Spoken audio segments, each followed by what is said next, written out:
At the core of Jesus' teaching was a simple invitation to all who would listen. An invitation to life in the kingdom of God. An invitation to a new way to live, both eternally and right now in the midst of ordinary days. More than facts and information, Jesus wanted to imprint this invitation to a new way of life on people's hearts and minds. So Jesus told stories, simple stories called parables. Each story invited a response from Jesus' listeners. Jesus offers the same invitation to all who hear. How will you respond?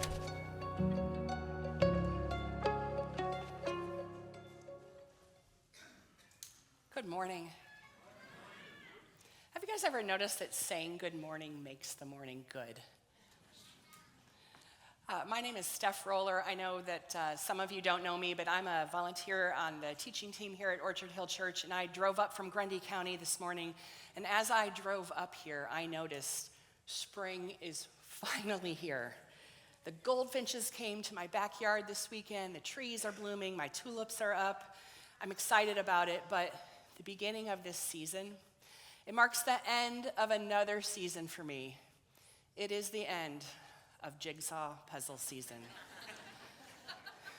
During the wintertime, I love to have a jigsaw puzzle going. I mean, it keeps my mind engaged.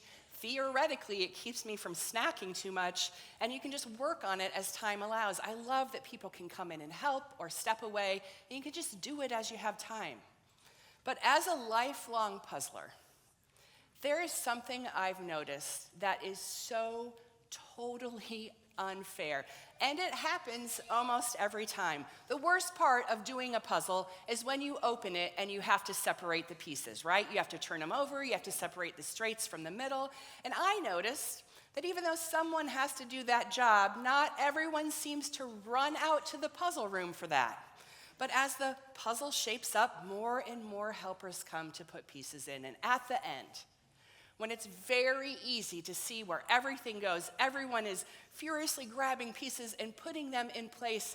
And even though you were the one who did most of the work, someone else puts in the last piece of that puzzle.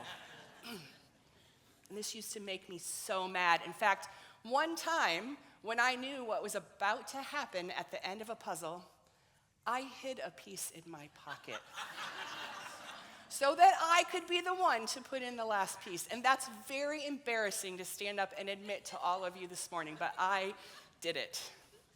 And there are other things like this in our lives too, right? Like one person does all the tilling and planting and weeding of the garden all season, and then a lot of people seem to be around when it's time to harvest, and everyone is around when it's time to eat the good stuff.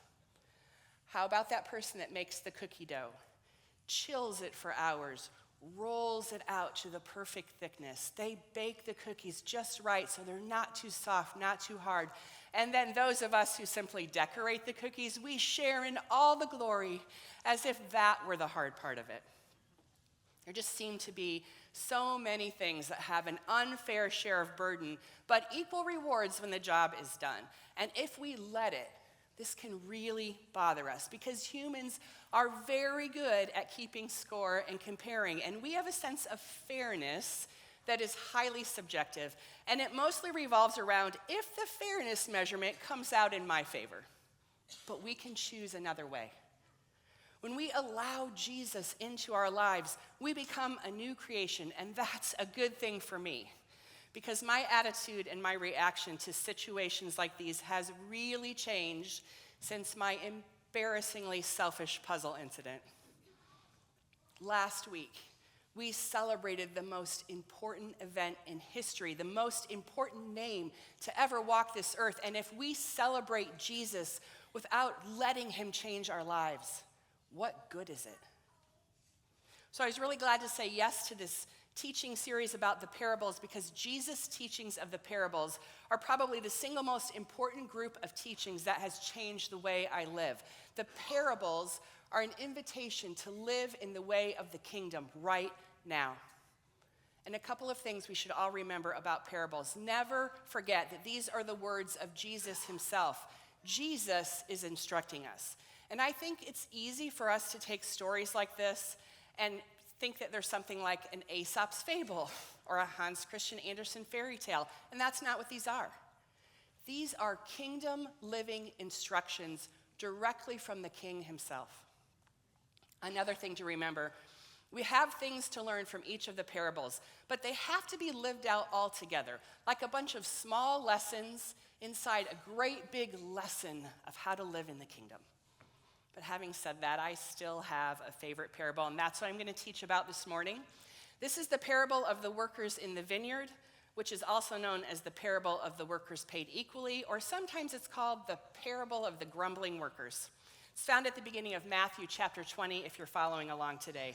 It's a pretty long parable, so I'd just like to go ahead and read the whole thing right off the bat. You can follow along, you can read on the screen, but you know what? It's a good thing to you can sit back and listen to it, okay? So here we go. For the kingdom of heaven is like a landowner who went out early in the morning to hire workers for his vineyard, and he agreed to pay them a denarius, which is about a day's wage, for the day, and he sent them into his vineyard. And about 9 in the morning, he went out and saw others standing in the marketplace doing nothing, and he told them, "You also go and work in my vineyard, and I will pay you whatever is right." And so they went. And he went out again about noon and about 3 in the afternoon, and he did the same thing. About 5 in the afternoon, he went out and found still others standing around, and he asked them, "Why have you been standing here all day long doing nothing?" "Because no one's hired us," they answered. And so he said to them, "You also go and work in my vineyard." When evening came, the owner of the vineyard said to his foreman, "Call the workers and pay them their wages, beginning with the last one hired and going on to the first." The workers who were hired about 5 in the afternoon came, and they each received a denarius, a full day's wage. And so when those came who were hired first, they expected to receive more. But each one of them also received a denarius. And when they received it, they began to grumble against the landowner. "Those who were hired first, or those who were hired last, worked only 1 hour," they said, "and you have made them equal to us who have borne the burden of the work and the heat of the day." But he answered one of them, "I'm not being unfair to you, friend. Didn't you agree to work for a denarius? Take your pay and go. I want to give the one who was hired last the same as I gave you. Don't I have the right to do what I want with my own money? Or are you envious because I am generous?" And so the last will be first, and the first will be last. This is a really challenging parable. I don't think it's particularly challenging to understand. I think it forces us to examine ourselves and challenge what we think is fair. And it can make us uncomfortable if we let it. That's why it's challenging. So how does this story make you feel? What questions do you have? Do you understand the landowner? Or do you think he's an idiot? Do you relate to the ones who worked the whole day and grumbled? Or the workers who were hired last? Is this totally unfair? Is this just another example of people reaping rewards when they haven't shared equally in the work? Well, whatever your thoughts or questions, there is no judgment from me. Remember, I'm the one who hid the last puzzle piece from my own family.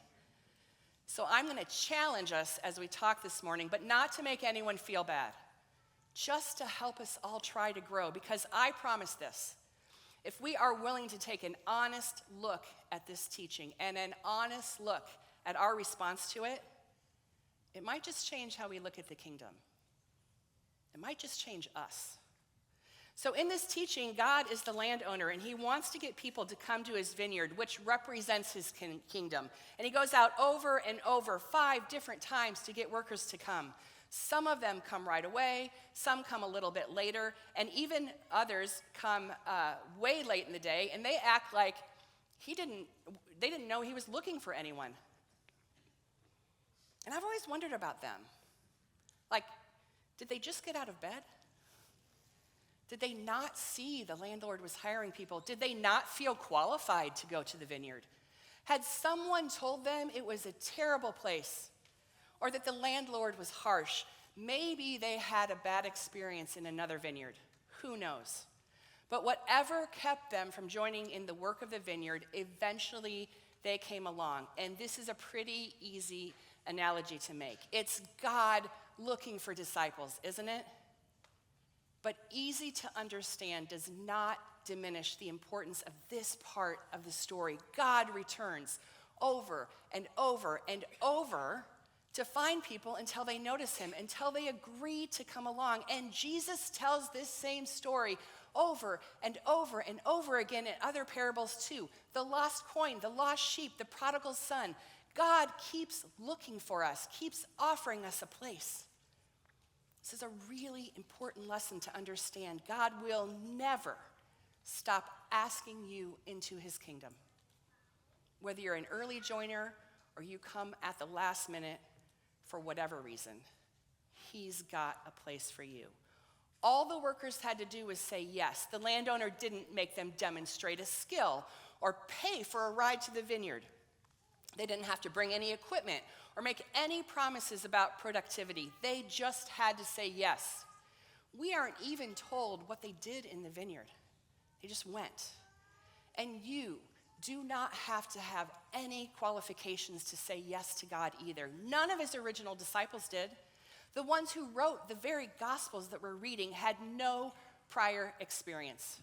Jesus simply said, "Follow me," and they said, "Okay." And he taught them the rest, and he changed their lives.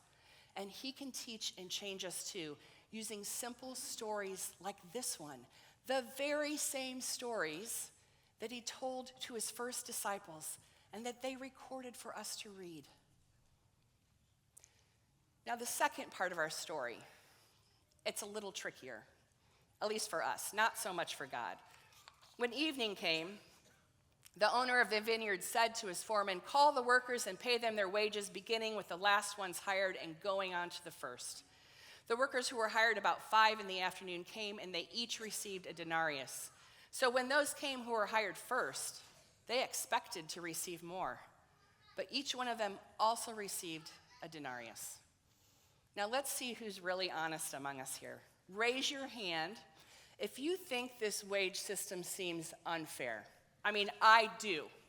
You all think this is fair? Thank you for your honesty. Are you kidding me? We're in the middle of Iowa, so I know that many of us have done field work. We've detasseled corn, or we've walked beans, or at least we know how awfully hard that is, right? I got hired to harvest tomatoes once. I thought my back was broken before the end of the first morning. And if I'd gotten paid the same for the whole day as someone who had just shown up at sunset, I would have been absolutely furious. In fact, I think it might not have been good for my field boss if I'd had like a harvesting tool in my hand. I mean, this is way before I knew Jesus, right? So I was really good at keeping score.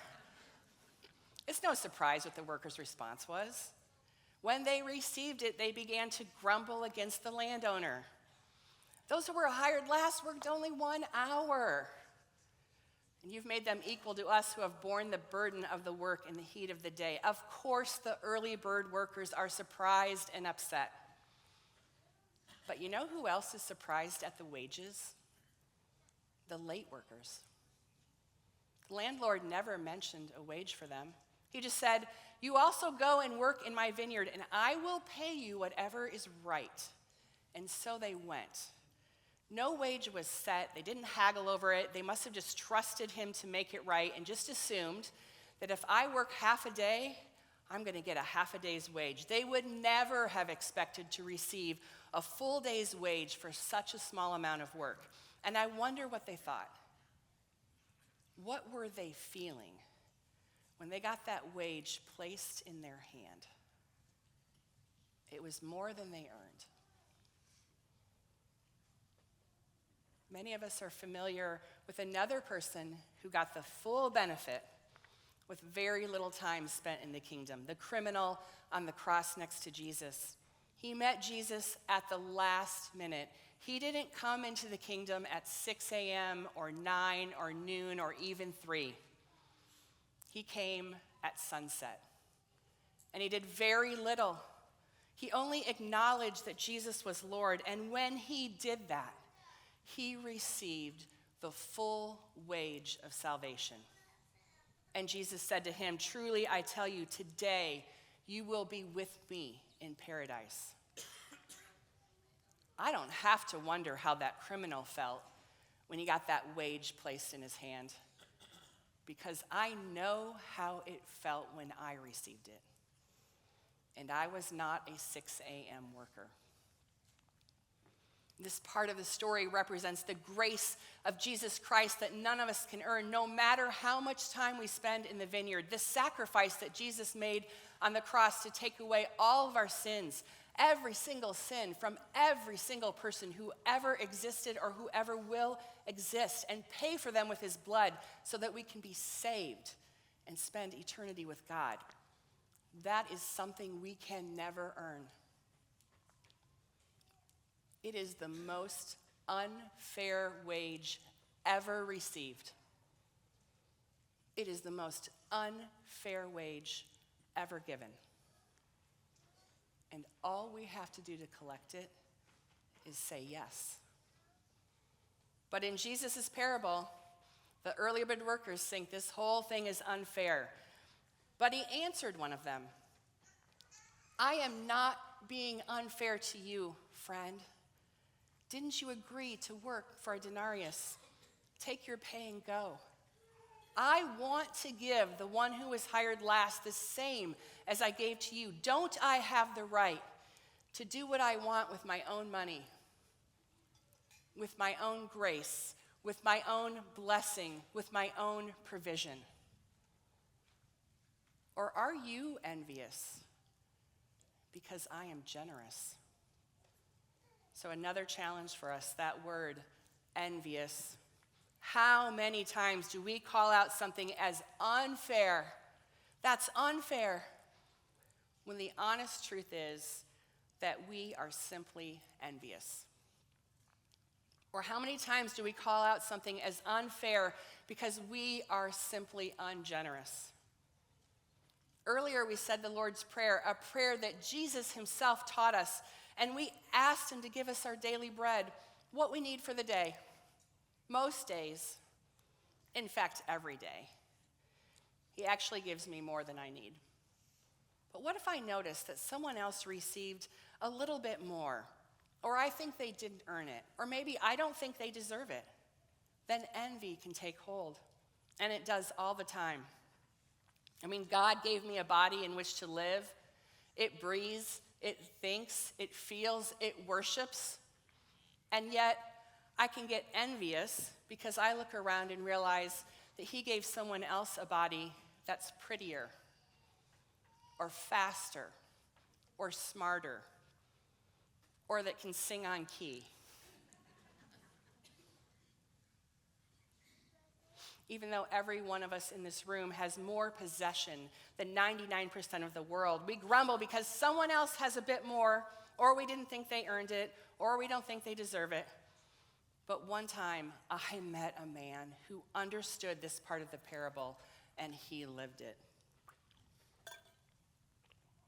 Todd and I, my husband, were walking along a beach in Jamaica one morning, hoping we're going to have the perfect weather to go sailing that afternoon. And we honestly, even though we were in paradise, we were going to grumble a little bit if we could not take the Hobie Cat out. So a little way down the beach, we passed a gentleman who lived in a tarp shelter. Everything he had, including the tarp and everything that made up his shelter, I have just sitting on a shelf in my garage. And here we were, rich Americans vacationing at an all-inclusive resort for a week, wondering if we would have just the perfect wind to cooperate in just the way we wanted. So we said good morning to him, and wasn't it a beautiful day? And he looked at us. And then he looked out over the ocean. He smiled this huge smile, kind of shook his head at us. And he said, "I have breath in my lungs. The sun is rising, and God is so good. How could it not be a beautiful day?" Now, which of us understood the generosity and provision of God better? But we're so immersed in an earn and reward-based society that it's hard to open our eyes and see the daily generosity of God. And so we get stuck in trying to earn our way in this world, and then earn our way into the kingdom. But the parable reminds us we can't earn it. Maybe we don't deserve it, but he gives us a place and an equal wage and a purpose in his kingdom anyway. Paul's very clear about that in Ephesians chapter 2. He says, "For it is by grace that you have been saved through faith. It is not from yourself. It is the gift of God, not by work, so that no one can boast." Jesus ends the parable by saying, the last will be first and the first will be last. Well, maybe that seems unfair to us. Fine. Then we're just going to have to learn and accept that God is incredibly unfair in the most generous way imaginable. That's just how he keeps score. And what's so funny is that those of us who are so worried about everything being even and fair have actually missed out on one of the main points of the gospel. God's grace is the only thing that actually makes us all even.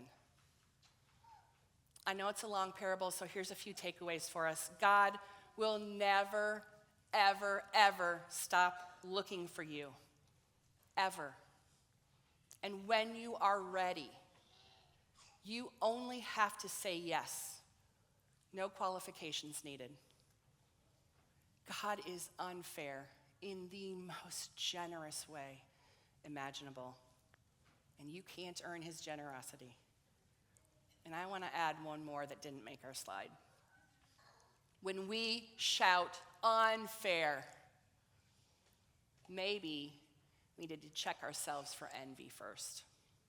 So now I have a follow-up question for all of us, a challenge, this thought that's been in my head since I've been working on this teaching. What about the next day? The day after the parable. You've responded to the invitation. You've been to the vineyard. You received equal pay, paid with a wage beyond any amount you could ever earn or deserve. What about the next day? When you see the Lord coming around looking for his disciples again, do you go back and join in the kingdom work at 6 a.m.? Or do you hang back until sunset? Because you know you're going to get the full wage anyway. That's our age-old dilemma, isn't it? We are saved by faith alone. Yet Jesus' brother James says, faith without works is dead. It means nothing. So what should we do? We've been wrestling with this. Remember at the beginning, I told you that you can't take the parables separately. We have to live all of them out together. And at least 2 other parables from this series give us the answer. A man found a treasure in a field, and he gave up everything to buy that field. A merchant finds a pearl of such great value, he sells everything to buy it. Once you've experienced the kingdom, really experienced it, you've been to the vineyard, there is only one possible answer. I'm all in. I'm all in. You are there at 6 a.m., not because you have to earn anything, but because you can't wait to share that treasure with everyone else. You delight in whoever shows up at sunset. You no longer keep score. You no longer sneak a puzzle piece into your pocket because you want to share that treasure. And it is my prayer that you will experience the outrageous and unfair generosity of the King. It's also my prayer that you find something to challenge yourself with as you think about this teaching from Jesus. Are you still waiting in the marketplace? How come? Are you frustrated that others do less than you do? Why? Are you someone who's content to take your prize and sit on the couch when you could be spending time in the vineyard? Why? The kingdom of God is like a landowner who went out early in the morning to hire workers for his vineyard. Will you pray with me?